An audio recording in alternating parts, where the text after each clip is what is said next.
पशुपतिनाथ सिंह झारखंड राज्य के धनबाद के मौजूदा सांसद हैं। उन्होंने इस क्षेत्र से लगातार 2 संसदीय चुनाव और धनबाद से लगातार 3 विधानसभा चुनाव जीते हैं। पशुपतिनाथ सिंह झारखंड राज्य के धनबाद के मौजूदा सांसद हैं।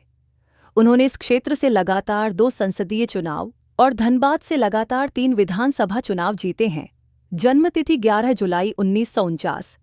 आयु 75। जन्म स्थान विला, लखनपार जिला, पटना, बिहार। राष्ट्रीय स्तर पर भारतीय जनता पार्टी भाजपा में उठे तूफान के झटके अब धनबाद और गिरिडीह पार्टी इकाइयों में भी महसूस किए जाने लगे हैं। राष्ट्रीय स्तर पर भारतीय जनता पार्टी भाजपा में उठे तूफान के झटके अब धनबाद और गिरिडीह पार्टी इकाइयों में भी महसूस किए जाने लगे हैं।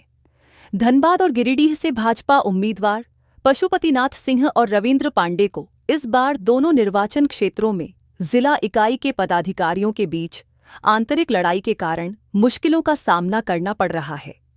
बहरहाल, राष्ट्रीय स्वयंसेवक संघ आरएसएस और अन्य भगवा ब्रिगेड पार्टी के मिशन 272 को साकार करने के लिए दोनों संसदीय क्षेत्रों में पहुंच गए हैं।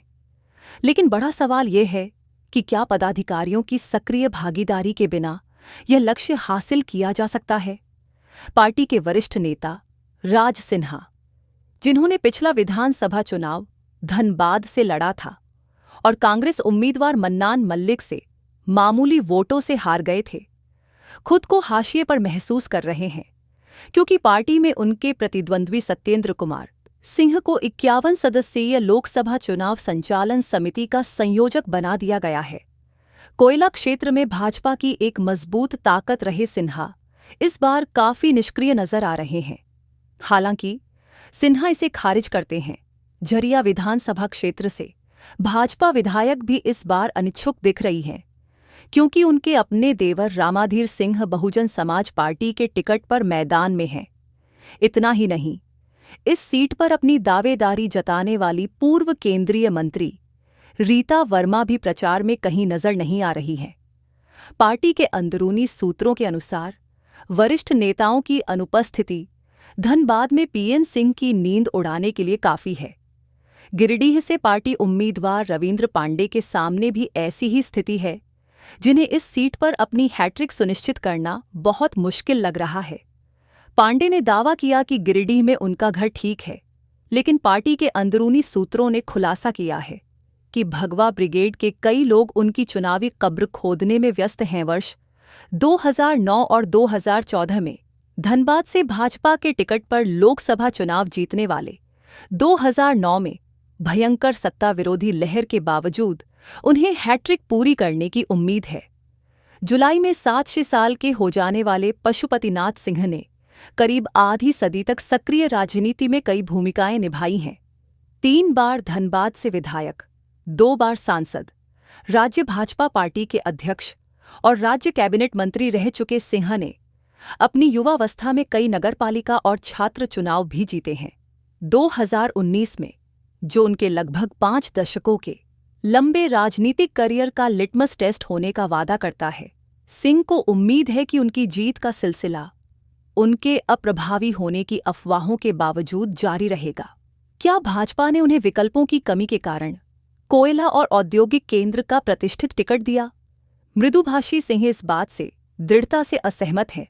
मैं 2009 से 2014 के बीच अपने पहले कार्यकाल के बारे में ज्यादा नहीं बोलूंगा, जब यूपीए के समर्थन की कमी के कारण धनबाद के ज्यादातर प्रस्ताव आकार नहीं ले पाए थे। लेकिन 2014 से 2019 तक मेरे पिछले 5 साल बेहद संतोषजनक रहे हैं। आईएसएम धनबाद को आईआईटी में अपग्रेड किया गया है। सिंदरी में 6500 करोड़ रुपये की लागत से खाद बनाने का कारखाना लगा है। बोकारो में पासपोर्ट ऑफिस, सीएनजी स्टेशन और प्राकृतिक गैस पाइपलाइन है और इसका कमर्शियल एयरपोर्ट लगभग बनकर तैयार है।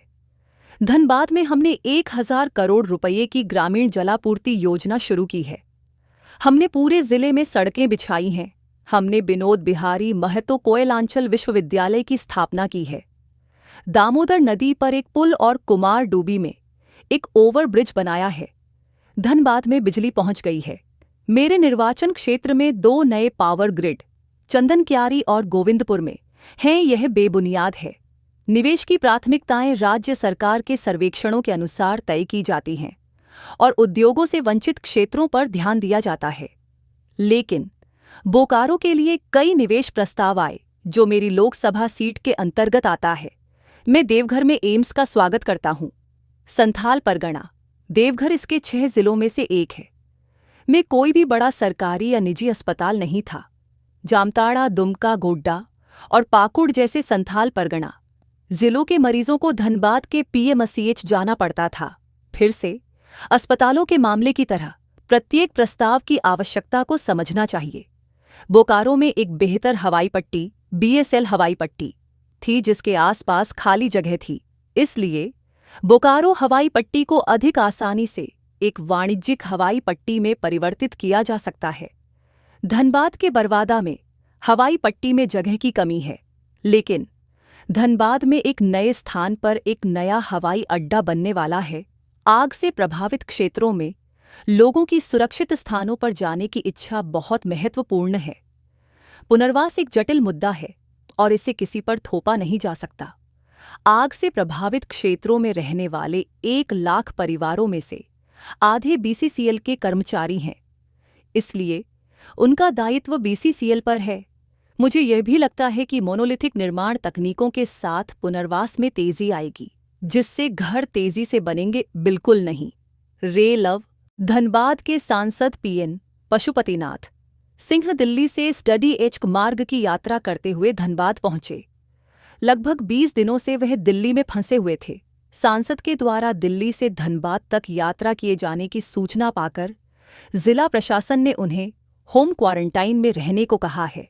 जानकारी के अनुसार सांसद को सोशल डिस्टेंसिंग का भी पालन करने का निर्देश दिया गया है। इसके साथ ही धनबाद स्वास्थ्य विभाग को डॉक्टर लगातार उन पर निगरानी भी रख रहे हैं। धनबाद जिला प्रशासन को जब इस बात की जानकारी मिली तो उपायुक्त अमित कुमार ने धनबाद के सीओ और बीडीओ को सांसद के आवास पर भेजकर उन्हें क्वारंटाइन होने की सूचना देने की जिम्मेवारी सौंपी। वहीं सांसद पर लगातार निगरानी रख रहे धनबाद स्वास्थ्य विभाग के डॉक्टर राजकुमार ने बताया कि उनकी तमाम प्राथमिकी जांच कर ली गई है। उन्हें सोशल डिस्टेंसिंग मेंटेन करते रहने के साथ उन्हें 14 दिनों के लिए होम क्वारंटाइन में रखा गया है।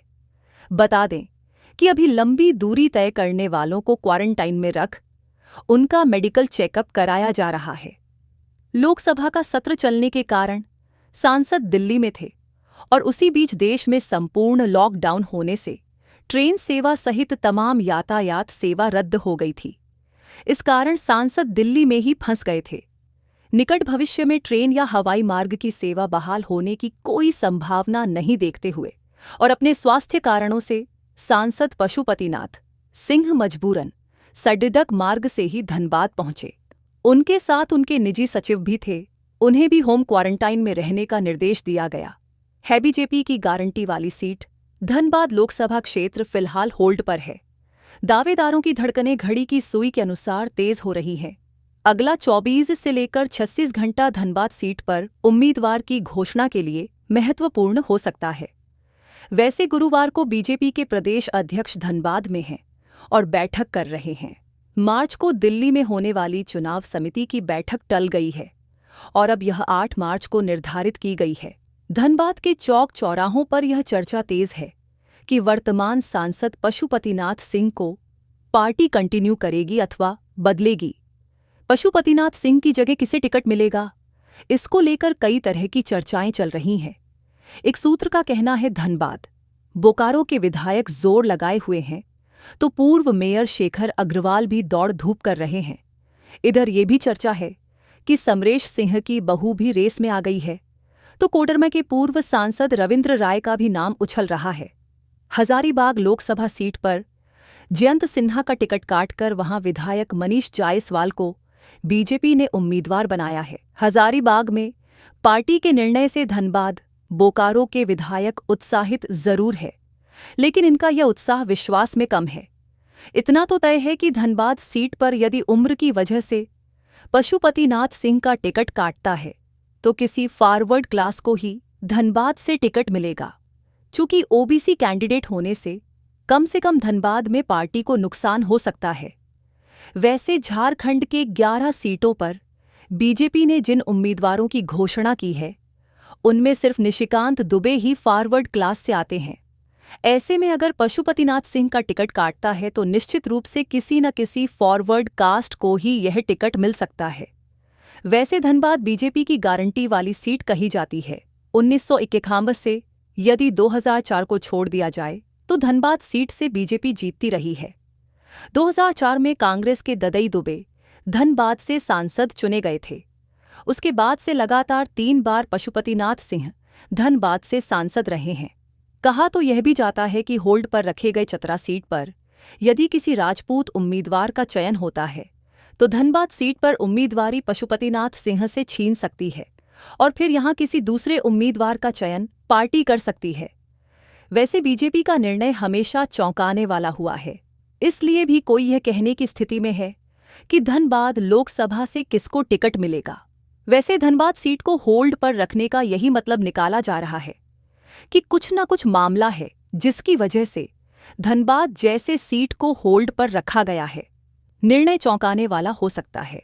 राजनीतिक पंडित यह भी बताते हैं कि हजारीबाग के उदाहरण को धनबाद में रिपीट भी किया जा सकता है। वैसे धनबाद बोकारो के विधायक अभी भी उम्मीदवारी की आस छोड़े हुए नहीं है। 2019 के चुनाव में धनबाद लोकसभा सीट से पशुपतिनाथ सिंह रिकॉर्ड मतों से विजय हुए थे। इसके बाद से ही धनबाद सीट को भाजपा गारंटी वाली सीट मनाती रही है। लेकिन इस बार उम्मीदवार के चयन में किस गुणा भाग पर जोर दिया जा रहा है, यह दावेदार भी नहीं समझ पा रहे हैं। वैसे धनबाद में उम्मीदवारी को लेकर लोगों में बेचैनी बढ़ी हुई है। धनबाद भाजपा महानगर कमेटी में बदलाव किया गया है और महानगर अध्यक्ष ओबीसी को बनाया गया है। इसके पीछे भी कोई कारण है अथवा बदलाव के कारण बदला गया है, पार्टी के लोकल स्तर के नेता यह भी नहीं समझ पा रहे हैं। कुल मिलाकर कहा जा सकता है कि धनबाद में या तो पशुपतिनाथ सिंह कंटिन्यू करेंगे या फिर कोई फॉरवर्ड क्लास का उम्मीदवार ही यहां से चुनाव लड़ेगा। लेकिन यह सब कयास हैं। भाजपा में हमेशा चौंकाने वाले निर्णय होते हैं, इसलिए भी किसी को घोषणा के पहले कुछ भरोसा नहीं हो रहा है।